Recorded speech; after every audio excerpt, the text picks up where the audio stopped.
Assalamualaikum warahmatullahi wabarakatuh. Kembali lagi di channel Marsha Subiakto.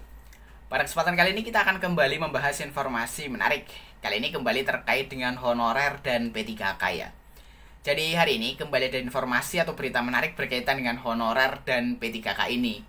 Berita atau informasinya kembali disampaikan oleh Kepala BKN ya, Profesor Zudan Arif Fakrullah. Jadi setidaknya ada 4 pesan yang disampaikan oleh Prof. Zudan kepada masing-masing instansi ya, terutama pemerintah daerah gitu ya. Dari yang pertama, segera lakukan usulan terkait dengan siapa-siapa saja honorer yang akan diangkat menjadi P3K paruh waktu.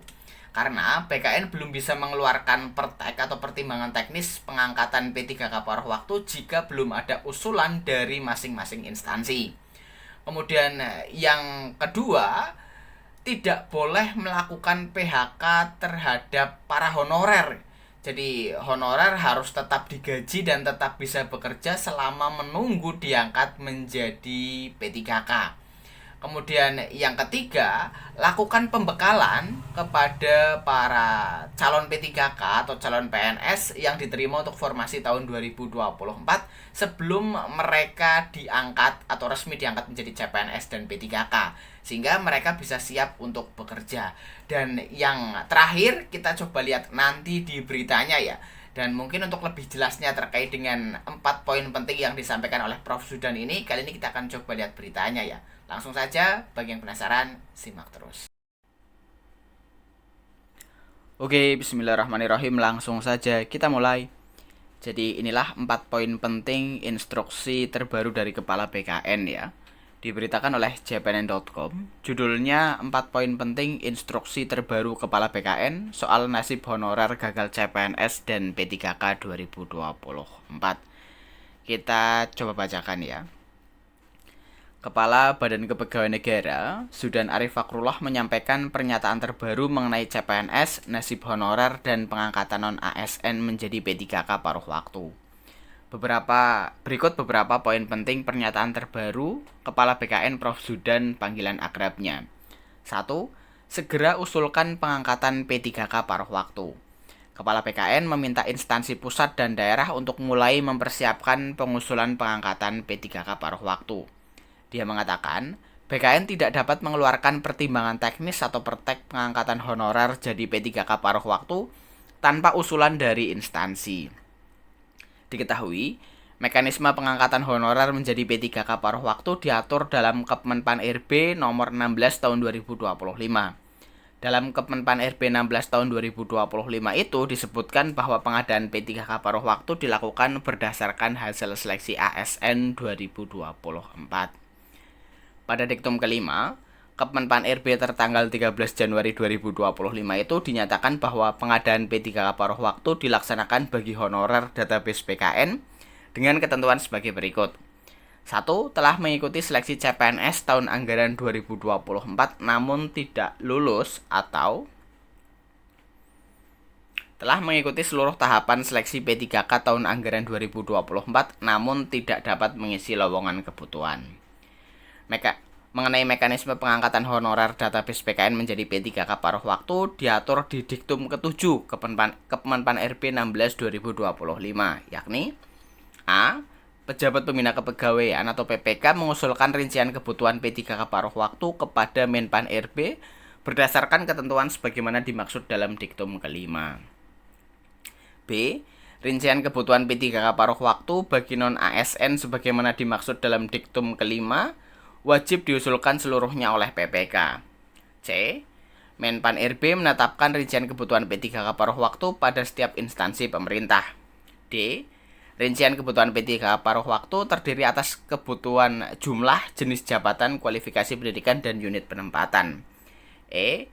PPK mengusulkan nomor induk P3K atau nomor identitas pegawai ASN kepada Kepala BKN paling lama 7 hari kerja setelah mendapatkan penetapan rincian kebutuhan P3K paruh waktu dari Menpan RB. F. Kepala BKN menetapkan nomor induk P3K atau nomor identitas pegawai ASN. Kemudian G. Penerbitan nomor induk P3K atau nomor identitas pegawai ASN sebagaimana dimaksud pada huruf F diterima oleh PPK ini harusnya ya paling lama 7 hari kerja sejak waktu penyampaian. Dan H, PPK menetapkan pengangkatan P3K paruh waktu sesuai dengan ketentuan peraturan perundang-undangan. Kemenpan RB 16 tahun 2025 juga mengatur mengenai masa perjanjian kerja P3K paruh waktu. Pada diktum ke-13 dinyatakan bahwa masa perjanjian kerja P3K paruh waktu ditetapkan setiap 1 tahun yang dituangkan dalam perjanjian kerja sampai dengan diangkat menjadi P3K. Mengenai jangka waktu bekerja dan jam kerja P3K paruh waktu ditetapkan oleh PPK, disesuaikan dengan ketersediaan anggaran dan karakteristik pekerjaan.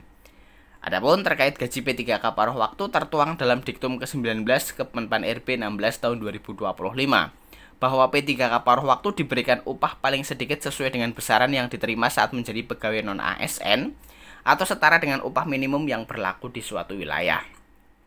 Sumber pendanaan untuk upah sebagaimana dimaksud pada diktum ke-19 dapat berasal dari selain dari belanja pegawai sesuai dengan ketentuan peraturan perundang-undangan, demikian bunyi diktum ke-20. 2. Tahun terakhir penataan honorer. Kepala BKN mengatakan penataan honorer dituntaskan tahun ini.